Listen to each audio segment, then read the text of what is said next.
तो फिर हम एफोरिज्म 7 तक देख चुके थे। अब एफोरिज्म 8 पढ़ते हैं। एफोरिज्म 8 शुरू करूँ उससे पहले मैं आपसे सिर्फ एक रिक्वेस्ट करूँगा, आपको किसी भी तरह के और इम्प्रूवमेंट की ज़रूरत हो इन एफोरिज्म्स में, तो आप कमेंट बॉक्स में शेयर करें और कमेंट लिखें कि मुझे किस तरह से इसको और अच्छे से इम्प्रूव करना चाहिए। एफोरिज्म नंबर 8 सबसे पहले मैं रीड कर देता हूँ। It is not conceivable, not can it be proved by any experience in the world that after removal of all the symptoms of the disease and of the entire collection of perceptible phenomena, there should or could remain anything else besides health, or that the morbid alteration in the interior could remain uneradicated? ये जो line लिखी है last में, that the morbid alteration in the interior could remain uneradicated, इसका footnote जो है doctor Hahnemann ने aphorism 8 में नीचे दिया है। इससे पहले फुटनोट पढ़ें अपन, इसको एफोरिज्म 8 को थोड़ा-सा एक्सप्लेन करूँगा मैं। इट इज़ नॉट कंसीवेबल, ये कंसीवेबल नहीं है। Not can it be proved by any experience in the world, ना ही वर्ल्ड में किसी एक्सपीरियंस से ये प्रूव हुआ है। क्या प्रूव हुआ है? That after removal of all the symptoms of the disease, कि जब हमने डिजीज के सभी सिम्पटम्स रिमूव कर दिए and of the entire collection of the perceptible phenomena, और जितने भी परसेप्टिबल फिनोमिना है उसको हमने, उसका जो पूरा कलेक्शन है उसको हमने रिमूव कर दिया, उसके बाद भी देयर शुड और could remain anything else besides health, कि इन सबको रिमूव करने के बाद भी हेल्थ में कुछ बचता है, जो कि वो क्या बचता है, वो कोई मॉर्बिड अल्टरेशन बचता है या नहीं बचता, ये कहीं भी किसी भी एक्सपीरियंस के द्वारा प्रूव नहीं हुआ है। In the interior could remain uneradicated, मतलब इंटीरियर में वो अनइरेडिकेटेड रह गया है, ऐसा नहीं है। ये एफोरिज्म 8 ये जवाब है उस क्वेश्चन का कि जहाँ पर ये कहा जाता है होम्योपैथी तो सिम्प्टोमेटिक है, सिम्पटम्स को तो आपने कलेक्ट कर लिया लेकिन मेन डिजीज़ तो रह ही गई। तो ऐसा नहीं है। डॉक्टर एनीमैन एफोरिज्म नंबर 8 में ये बता रहे हैं कि ये बिल्कुल भी कंसीवेबल नहीं है और ये किसी एक्सपीरियंस के द्वारा प्रूव नहीं किया गया कि जब हमने सिम्पटम्स ही सारे रिमूव कर दिए और entire collection of perceptible phenomena, जो परसेप्टिबल फिनोमिना का एंटायर कलेक्शन जब हमने रिमूव कर दिया, तो हेल्थ के अंदर कुछ भी ऐसा मॉर्बिड नहीं बचता जो अनइरेडिकेटेड रह गया हो, मतलब सब कुछ इरेडिकेट हो गया है। हालाँकि ये एफोरिज्म नंबर 8 अपने आप में थोड़ा-सा कंट्रोवर्शियल इसलिए है क्योंकि हम लोग क्या सोचते हैं कि हम लोग ये सोचते हैं कि हेडेक है और हमने हेडेक को रिमूव कर दिया और हेडेक के सिम्पटम्स को रिमूव कर दिया, तो हमने डिज़ीज़ ठीक कर दी। अच्छा, आपने मान लो हेडेक बेलाडोना देकर ठीक कर दिया और उसके बाद में बेलाडोना देने के बाद में घंटे भर बाद फिर से हेडेक हो रहा है। तो इसका मतलब क्या हुआ? इसका मतलब ये नहीं हुआ कि आपने सिम्पटम्स रिमूव कर दिए लेकिन डिज़ीज़ रिमेन कर रही है। इसका मतलब ये हुआ कि आपने टोटलिटी ऑफ सिम्पटम्स पूरा लिया ही नहीं।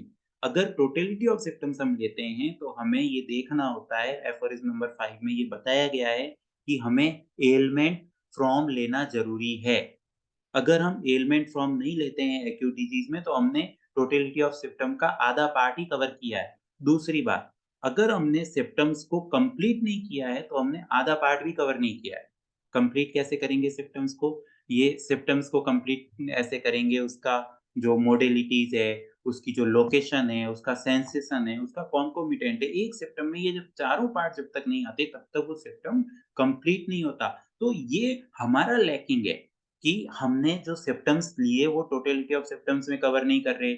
ये हमारा लैकिंग है कि हमने जो सिम्पटम्स लिए वो हमारा एलिमेंट फ्रॉम कवर नहीं कर रहे। और अगर हम क्रोनिक डिजीज़ ले रहे हैं, क्रोनिक डिजीज़ में जो हमने सिम्पटम्स लिए उसमें हम मियाज़मेटिक बेस तक नहीं पहुँचे, तो ये जो लैकिंग है ये एक फिजिशियन का लैकिंग है। अगर हम ये सब चीज़ें जो डॉक्टर हैनीमैन एफोरिज़म्स में बता रहे हैं, जो ऑर्गेनिक के एफोरिज़म में लिखा हुआ है, उन सबको फ़ॉलो करते हुए अगर हम केस टेकिंग करते हैं और उस केस टेकिंग के बाद में हम सारे सिम्पटम्स रिमूव कर देते हैं, तो सारे सिम्पटम्स को रिमूव करने का मतलब ये हो गया कि हमने पूरी की पूरी डिज़ीज़ रिमूव कर दी है। इसमें ये कहीं भी नहीं है कि आपने सिम्पटम्स रिमूव किए हैं और अंदर बीमारी है। ऐसा किसी भी एक्सपीरियंस कोई भी ऐसा मतलब प्रूविंग नहीं हुई है वर्ल्ड में जो ये साबित कर सके। अब एफोरिज्म नंबर 8 का जो फुटनोट है, जो ये बताएगा morbid alteration in the interior could remain uneradicated, इसको एक्सप्लेन किया है डॉक्टर एनिमैन ने। When a patient has been cured of his disease by a true physician in such a manner that no trace of the disease, no morbid symptom remains, and all the signs of health have permanently returned, how can anyone, without offering an insult to common sense, affirm in such an individual the whole bodily disease still remains interior? And yet, the chief of the old school, Hugh Flint, asserts this in the following word: homeopathy can remove symptoms, but the disease remains.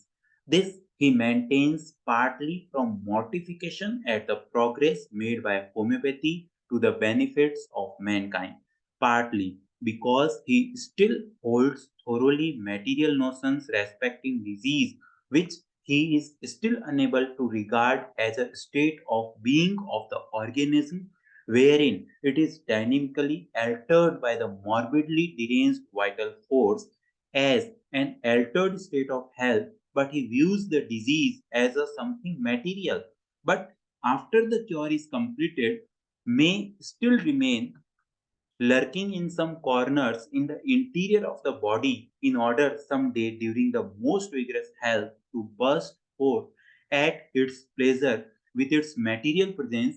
So dreadful is still the blindness of old pathology. No wonder that it could only produce a system of therapeutics which is solely occupied with scoring out the poor patient. अब देखिए aphorism number 8। Aphorism number 8 अपने आप में important है और aphorism number 8 ही नहीं, organelle में दिया हुआ हर एक एफोरिज्म आपके सभी सवालों के जवाब के रूप में दिया गया है।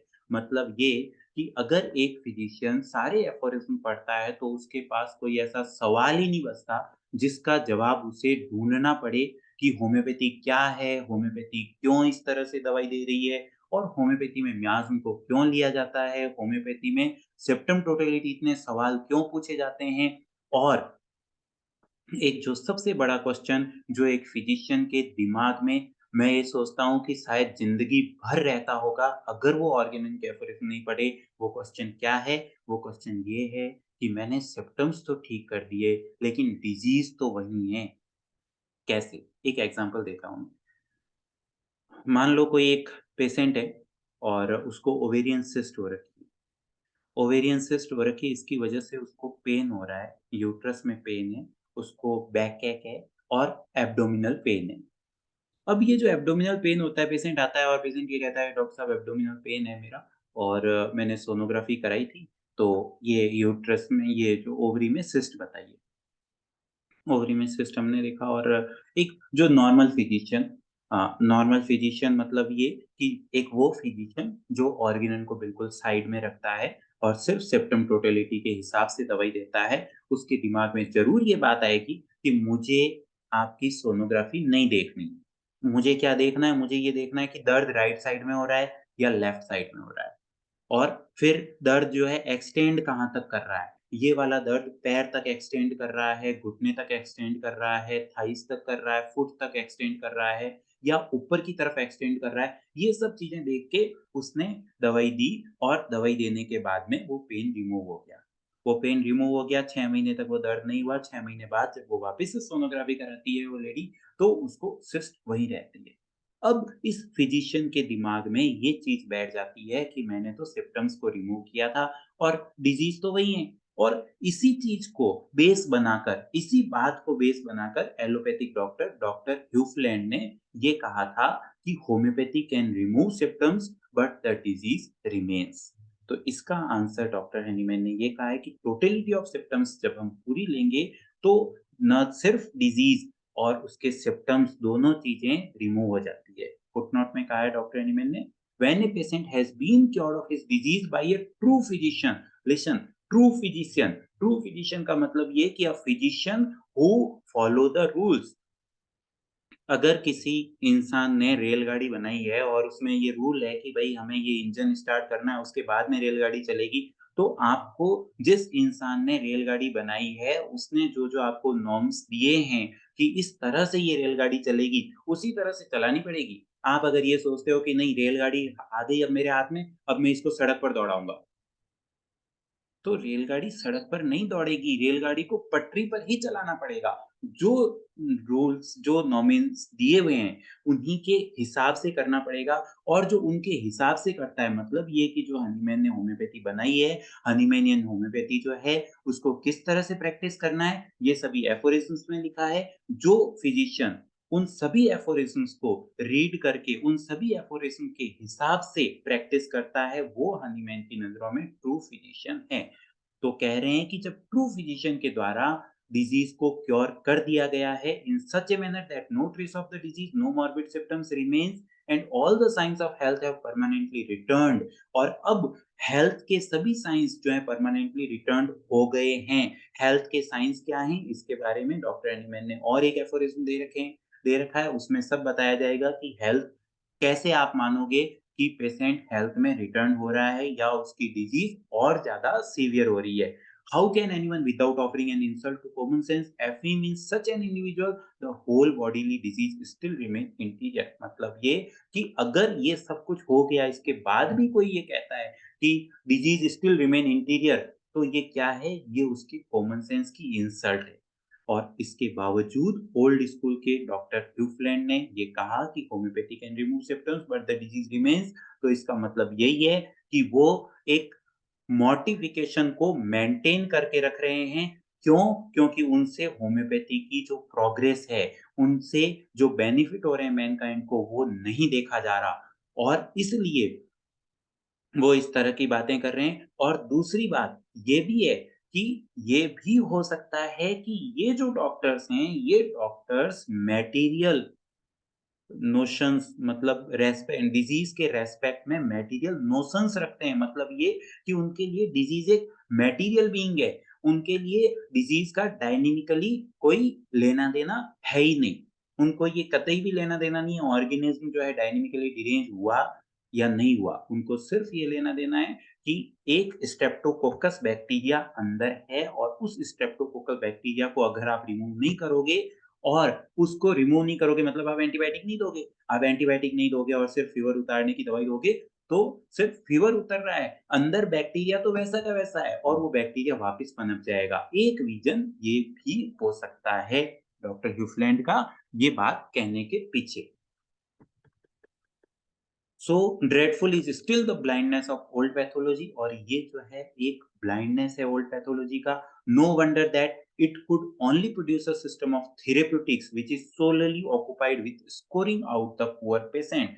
और ये जो एलोपैथिक प्रैक्टिस है, ये एलोपैथिक प्रैक्टिस क्या है? एक सिस्टम ऑफ थेरेप्यूटिक्स है जिसमें हम एक पेशेंट को पूरा का पूरा निचोड़ते रहते हैं उसके अलग अलग सिम्टम्स को रिमूव करके। जैसे कभी बुखार का रिमूव कर दिया सिम्टम, कभी पेट दर्द का सिम्पटम रिमूव कर दिया, कभी उसको एंटीबायोटिक दे दी। इस तरह से वो जो पेशेंट है, वो पेशेंट जब एलोपैथिक फिजिशियन के पास जाता है, तो वो एक पुअर पेशेंट हो जाता है। तो डॉक्टर हनीमैन ने एफोरिज़्म नंबर 8 में यही सब बातें कही है। कल एफोरिज़्म 9 देखते हैं। Thank you very much. Share कीजिए, सब्सक्राइब कीजिए, पसंद आए तो कमेंट कीजिए और मुझे बताइए कि इसमें और इम्प्रूवमेंट की कहाँ ज़रूरत है। Thank you very much.